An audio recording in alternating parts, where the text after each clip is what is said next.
What sales skills are required today? Growing revenue in uncertain times. Um, I'm going to ask that this be interactive at points. I'm going to ask people to put things in the chat. I'd like everybody to put their devices on mute because we are recording this, and everybody who attends will get a copy of the recording as well as the PDF of the slides in case there's something that you want to spend more time on, in case there's something you want to like send to a friend. But yeah, my name is Mark Allen Roberts. Why do I use my middle name? If you've attended any of my webinars in the past, it's because Mark Roberts is the world's most famous streaker. He runs naked through all these sporting events, and that's not me. Um, I'm a sales growth coach. I do a lot of work with sales plans, helping people write their strategic plan. But often, one of the things we find is people, their teams don't have the skills to execute them. They have product knowledge, they have applications knowledge, but often they don't have the sales skills knowledge to execute. So how do we grow revenue in uncertain times?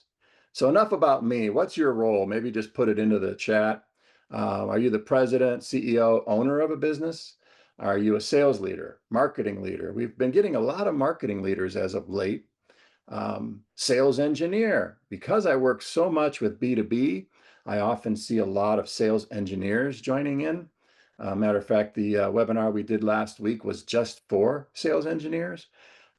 Maybe you're inside sales. That's a growing role in companies, or other. Maybe you're thinking about being in sales. I mean, I don't know what. I see account manager, professor in a business school, awesome. Business development consultant, perfect.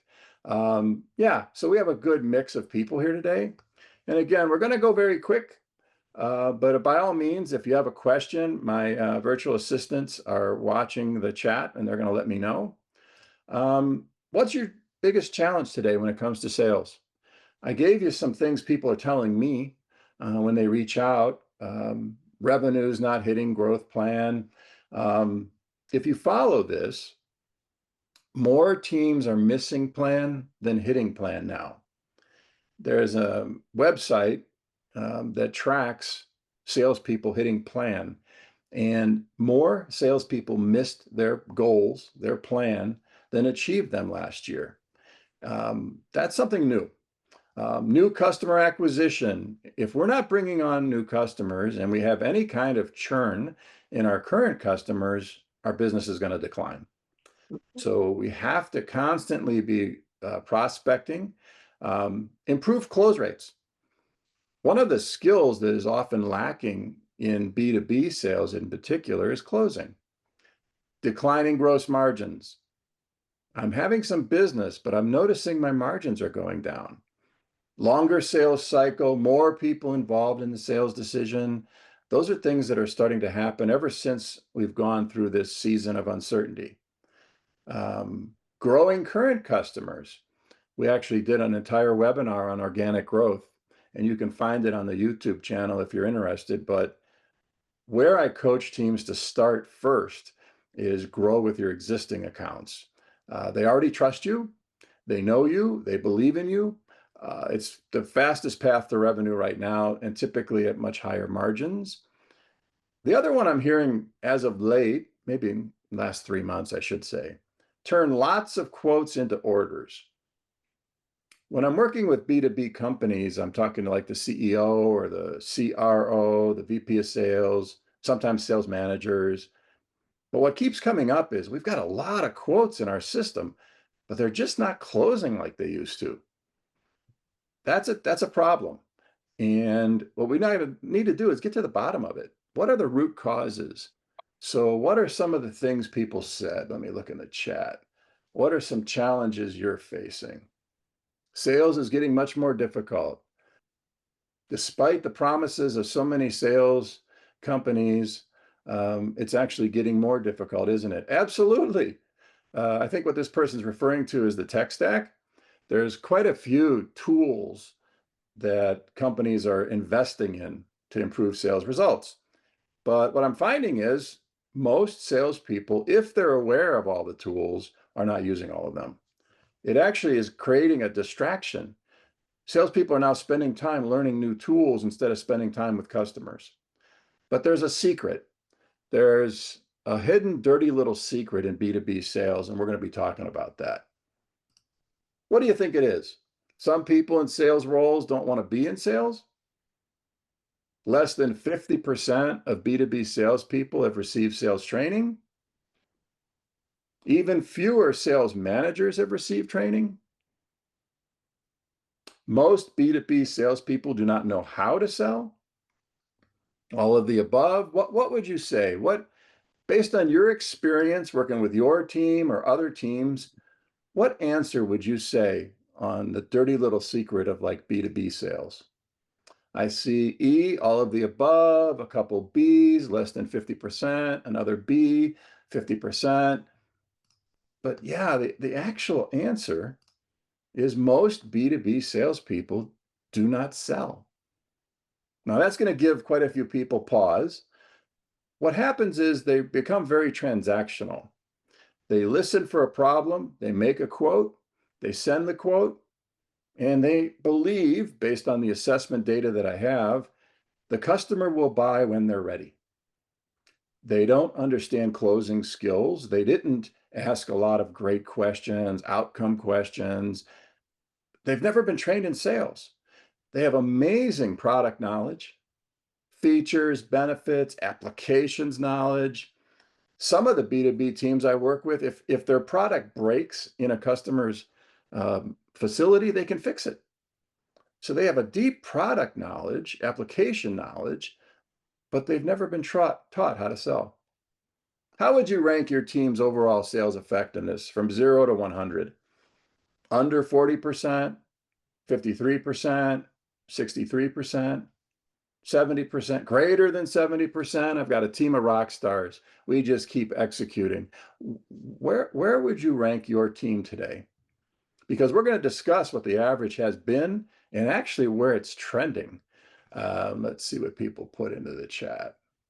Salespeople are not spending enough time with the customers. Absolutely. I see a couple under 40%, 63%.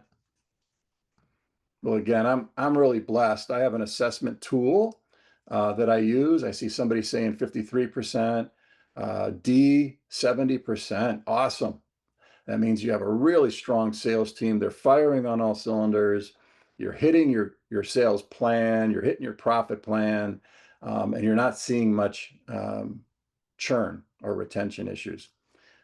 But what we're finding is I can look at and inquire about how do most teams score. The tool that I use, it's by a company called OMG. It's by far the best sales skills assessment I've ever used. I've tried them all. But on average, it's 53%. So teams are functioning at 53% of their overall efficiency. Now, what gives me pause is these are the same teams that often have reached out to me because they wanted to hire more people. And I have an assessment instrument that, if you're going to have candidates sign up for a role, that we can have them take before you even interview them. But before you even invest in that, what do you say we increase the effectiveness of your current team? Before we start adding more overhead, more people to manage, possibly more managers to manage your people, what do you say we fix that? So if revenue and profits are below plan, what do you think it could be? What could be causing it based on your experience? Just put it into the chat. Obviously, we said skills training. What else? The plan could be unrealistic. Absolutely. If you're an owner of a company, you might not like the next comment, but I'm going to say it anyway because that's my brand, no smoke and mirrors. I build sales plans from the customers up as opposed to, mount high and push them down. Typically the sales plans start with the salespeople looking at their current accounts, telling me what they think their current accounts are going to do, putting some goals and plans in place. And then look at the delta between what the company needs and the investors need and what all the salespeople said they could do. And then we turn those into what I call sales motions. It could be launching a new product. It could be more time prospecting. It could be, growing accounts where we're like, vendor number 4 and we want to move into the number 1 position in terms of share of wallet. All of those things. But we really need to get to the root. I work with a lot of what's called MEPs around the country. They're federally funded, and their entire mission in life is to help manufacturers grow their businesses, hire more people, and they have a lot to teach us about Lean, Six Sigma, and value stream mapping, but also root cause analysis. So when I start working with a client, I often ask a lot of questions because I'm trying to figure out what's going on. Um, the quickest path is to just have everybody take an assessment. But, if you're missing plan, could it be that there was a market shift? Something changed and we didn't catch it fast enough, or we didn't even catch it at all. Maybe there's new constraints. I was talking to someone in the wiring harness business, and their issue isn't orders. Their issue is some of the minerals required to make some of their products. So there's a supply chain constraint. Maybe a competitor launched a new strategy or a new product and it's eating into your base. Your strategic plan needs an update. Most sales plans were probably written in October, November of last year. Well, that was before reciprocal tariffs. That was before inflation. That we need to update those plans. And again, like somebody said in the chat, let's make them realistic. And where I spend a lot of time is, do people have the skills to execute? The reason I ask is I was at a conference. I love to speak at conferences and meet new people. And the conference was for C-level executives, CEOs, CFOs, CROs. I think it was over 350 people. And I asked a question, how many of you have a strategic plan? Almost every hand went up. And then I said, okay, how many of you with 100% certainty believe your team have the skills to execute? 100% of your team have the skills. No hands went up. And not surprising. I mean, that would be very rare. I said 70%. So 70% of your team players have the skills. No hands went up. I started getting down to like 50%, a few hands went up, but the vast majority was between 30 and 40%. So what gives me pause is we just gave, in this example, the time of year that I was there, we just gave our investors our growth plan. But in our gut, we know the vast majority of our team doesn't have the skills to execute it. So high probability is it's going to be another Groundhog Day. We're going to have a very difficult second half. The fourth quarter, we're going to be meeting with a lot of different meetings with our investors, owners, and trying to explain why we're missing plan again. Maybe it's prospecting skills. Could it be that your team was never taught how to professionally prospect? Could it be we have outdated value propositions? One of my clients in the bolt and fastener industry just had to change their value proposition, and now it's causing a great deal more sales and quotes coming in. Discovery and qualifying skills. Are we asking the right questions that build trust, demonstrate competence, and start building a relationship? Or are we just transactional? What's my price for this? You tell them, you send them a quote, and then you move on. Drop in customer satisfaction. This is something we're also seeing as of late. We're interviewing our clients' customers. That's part of the growth strategy in my book. It's either step 1 or step 2. It's called Voice of Customer Research, where we actually talk to them. We don't send them an Excel spreadsheet and say, click here. We have meetings. On behalf of my clients, we interview them, looking for insights. And as of late, there's been a drop in satisfaction. Could it be they don't have consultative selling skills? In other words, they're not talking about outcomes. They're talking about products, features, and benefits. Maybe, like a lot of teams, they've never been taught closing, so they don't have any closing skills or very low closing skills. Are they motivated? As of late, we're seeing that as the new generation comes up through sales roles, they're not as motivated by money as they are by other things. And senior leaders are very frustrated because they keep throwing contests and bonus opportunities, and it doesn't seem to be motivating people. Well, it's because they're not motivated by that. Do they have any limiting beliefs? If this is something new for you, a limiting belief is something that it's a thought that you have that became a belief. And once you have the belief, you're going to act on it. So just imagine when we assess teams and we find a limiting belief that customers buy when they're ready.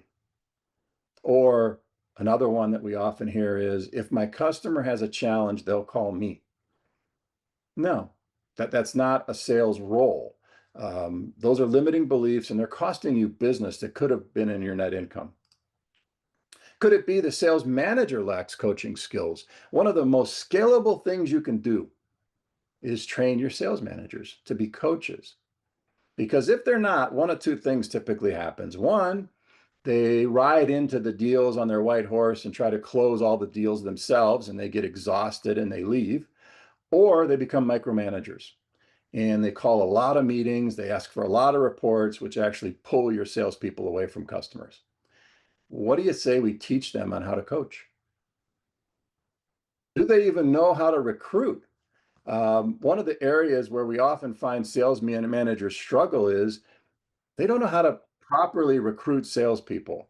Salespeople are very difficult to hire. Why? Well, we're taught how to be likable. But just because we're likable doesn't mean we have the skills to execute. As I mentioned earlier, there's an assessment instrument that I use that before you interview anybody, I highly recommend they take the assessment. It takes about 40 minutes online, and the assessment will actually say, based on what you told us about the role, whether this person's a good fit, worthy of consideration, or reject. And as of late, because the really good salespeople have landed, they're kind of sticking where they're at, even if they're not happy. We're seeing as high as 70% rejections with some of our clients. The sales manager was never trained how to coach deals through the pipeline. So the salesperson's struggling. A deal should have flowed through to a close. It hasn't. And the sales manager has never been taught how to help coach deals through the pipeline. So those are just some of the things we're seeing. But the reality is sales just became a lot harder. We have an uncertain market. When people are uncertain, they pull back. There's a famous quote by an Indy race car driver, however, that says, I find it awfully hard to pass 15 cars on a sunny day, but when it's raining, oh my goodness, I can pass a lot of cars. Well, it's raining in most markets right now. People are conservative. They're holding on to cash. They're waiting and seeing, which is terrible for our business.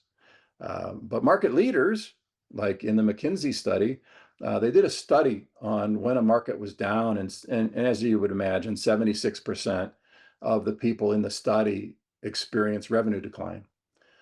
But 14% grew, and they grew on average 9%. So how do we become a 14 percenter and not see a revenue decline? Well, we invest. We invest in the right things. What they found in that study was every one of the teams that grew created a cross-functional team. They created a sales plan. They created a strategic plan, but they also created what I would call some scenario plans. If, for example, your main ingredient in what you're making is coming from Brazil, yikes, we just had a huge tariff increase. And if your product wasn't on the water when the tariff hit, you're going to be seeing a significant increase in cost of goods.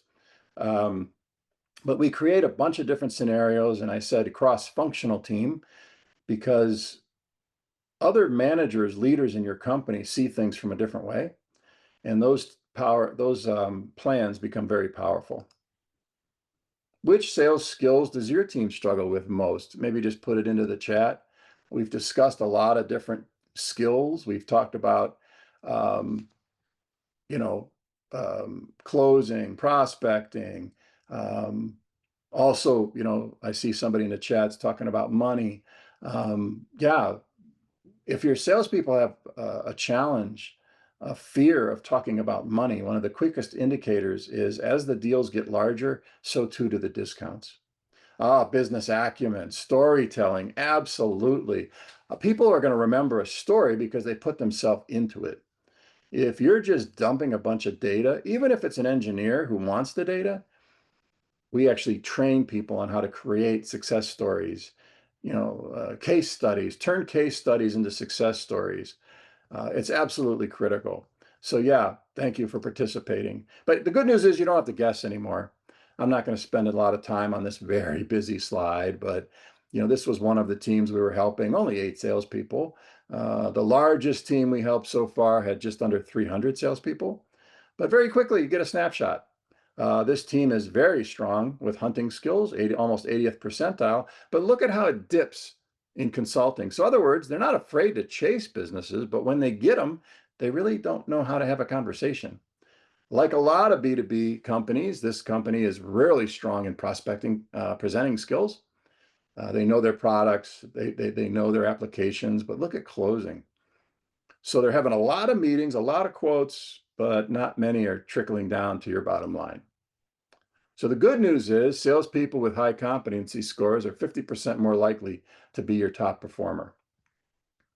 Depending upon what study that you've read, about 14 to 16% of your sales team are delivering the most value today. It's like the 80-20 rule somebody mentioned in the chat. 80% of your revenue typically comes from 20% of your sales team. So again, my challenge is instead of adding more people, more overhead, what do you say we take those people in the middle of the bell curve and improve their skills? Because better competency scores means better outcomes, and that's really what everybody's looking for. Also, not only did sales become more difficult, how customers have changed, how customers make buying decisions have changed. So has your sales team adapted? What are some of those changes? Well, again, I have an unfair advantage. We're talking to my clients' customers every day. We're hearing more and more people are moving to self-serve. It started during the pandemic out of necessity, but they're moving to, doing internet searches. If they can buy it without talking to a human, they will.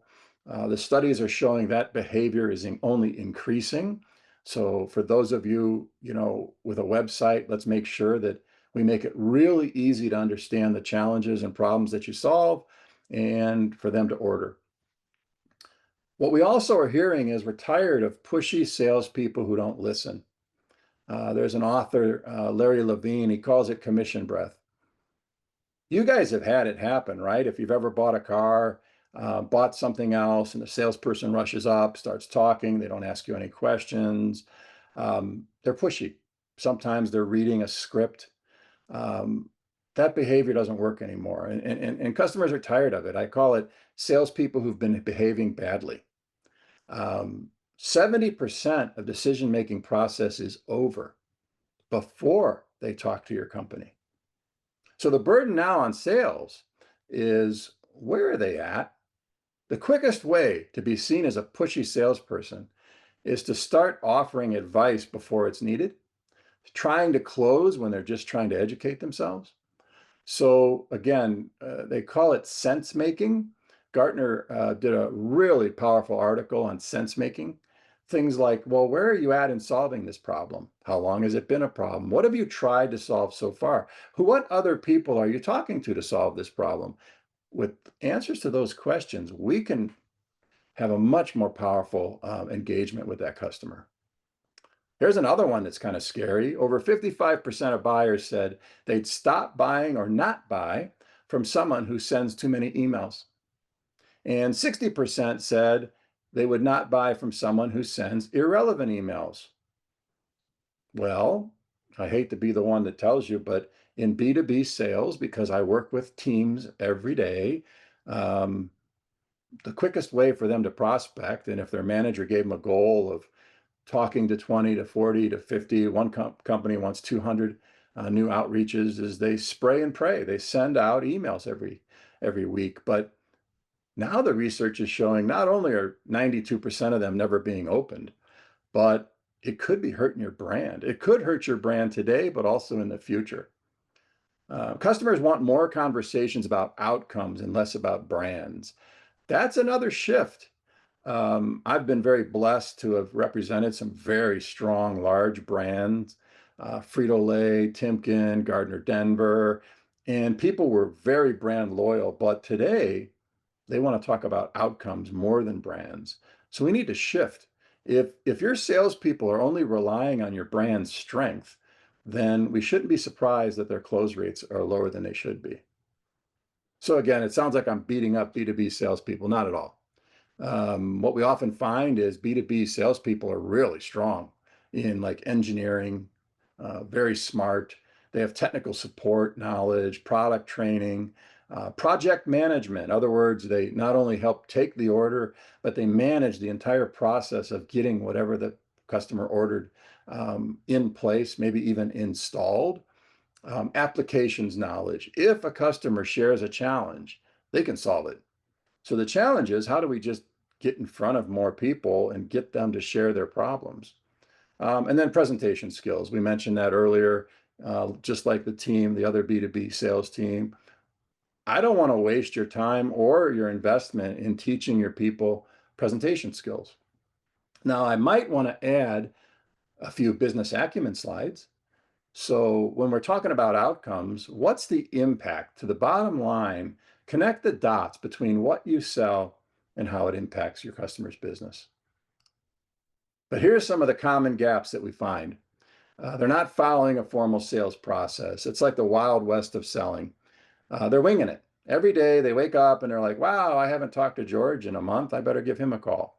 No, when a team starts following a formal sales process, you'll typically see a lift of about 15% within 6 to 12 months, just because they're not skipping steps, they're not forgetting to follow up, they're following all the steps to close.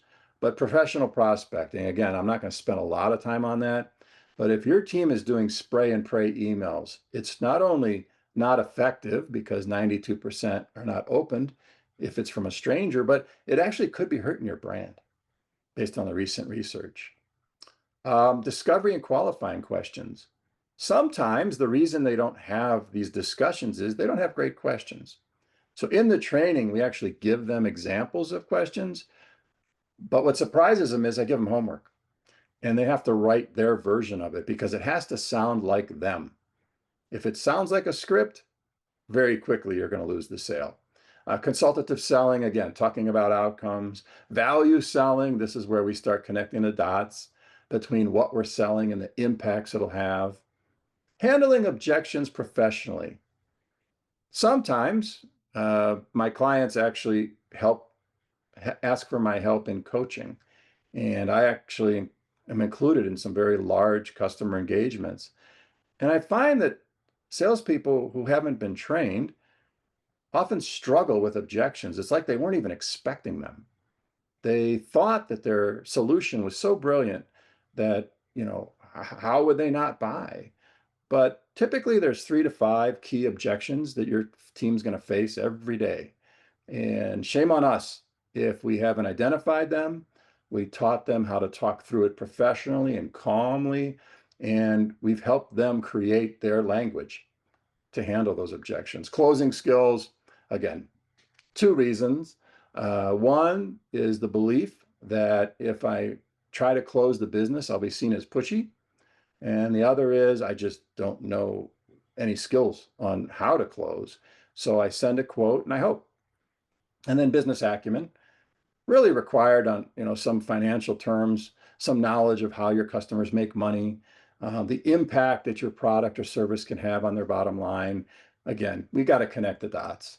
So if there's an overall theme, it's not so much about your brand, but it's more about what you sell isn't as important as how you sell. How you sell could be your distinctive competence on why people choose to work with you. So what are the top skills the salespeople have to have today? I call it conversational intelligence. I've been doing this 40 years, and I'm seeing a real slide in skills when it comes to having human-to-human conversations. It's an entire chapter in my book, Human-to-Human Selling, and we got to bring it back. People buy from people they trust, they believe that have competence, and are likable, right? Probably in that order. But we don't want salespeople who have a high need to be liked, because if they do, they don't ask great questions. They're worried about their relationship, so they don't ask great questions. What I want are salespeople who need to be respected.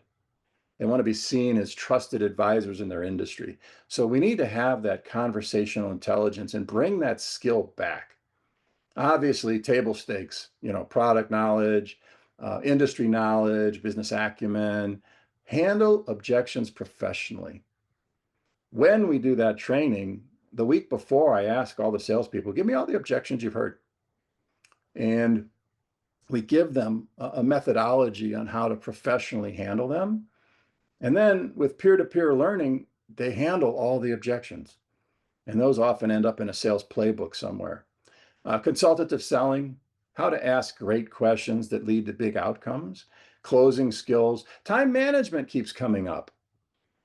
If you had a guess, and again, we could put it into the chat, how much time does a salesperson spend with customers today? What would you guess? 35%. Yeah, I see we're coming up on time, but it's actually less than 20%. So what are those behaviors? What are we asking salespeople to do that doesn't result in customer engagement? Same thing for sales managers. If you had to pick a few, coaching, pipeline coaching, and building relationships, but with their teams. And there's actually a methodology to build trust, psychological safety within their teams. So what's your action plan? I need to wrap up. I apologize. I'm 3 minutes over. I think we started 2 minutes late. The way we learn is if we listen to something like this and don't take action within 24 hours, 48 hours, you'll forget 90% of it. So we went pretty fast. Again, the goal was 30 minutes. The goal is that you find 1, 2, or 3 things that you're going to do. Maybe you're going to assess the skills of your team. One of the best ways of assessing is actually observation, but I like using a tool. Back in the day, I didn't have an assessment tool when I was running sales for a plastics company, and I was on the road 4 nights a week. And I was assessing, and the trouble was, by the time I assessed everybody, the information was dated. So maybe I'm going to conduct voice of customer research. I want to grow my base business, so I got to make sure they're happy before I do that. But if you start maybe giving yourself 2 or 3 notes right now, this is what I'm going to do. There's a high probability that when the slides arrive, you're going to read them again. For those of you who couldn't attend live, you're listening. Listen again, read the slides, pick a few that are going to impact your business the most and do something with it. Even if it feels awkward or clunky, you're going to learn, right? If any of you have ever learned how to golf, my thing was martial arts. I mean, it was so difficult at the beginning, but now I've created this muscle memory where my body just moves. We can create sales muscle memory. We just need to train our people. If you're interested in training, I have a free resource on my website. I wrote a free white paper on how to train salespeople. A couple of my books, Voice of Customer, Driving Explosive Growth, is for anybody who owns a business and wants the step-by-step process that I've helped businesses grow rapidly. Assessments. As a trainer, coach, growth consultant, I like to ask a lot of questions, and often the questions are like directional. It helps people figure things out from like a third person view. So on my website, it's an entire page of assessments. If you're a CRO and you need a mid-year gut check, I ask you a bunch of questions and it'll kind of guide you on where you're at and maybe what you need to do. Are you a salesperson and you just want to know, am I a top performer or am I average? Obviously, the best thing would be to take a formal sales assessment, and we get you an answer very quickly. And it's like, 15 pages of information. But if not, you can go there and take that assessment. And then there's a lot of ways to connect to me. Again, if you try to connect to me on LinkedIn, please let me know it's from the webinar. So again, I need to wrap up. In terms of questions, are there any questions before I let everybody out? What is the best way to connect with me? The best way to reach out is Mark Roberts at nosmokeandmirrors.com, and my phone number, 330-413-8553. 52. All right, thanks everybody. And again, I apologize, we were 6 minutes late. I'm trying to deliver the most value in the shortest amount of time. That's what I heard people asking for. Have a great week.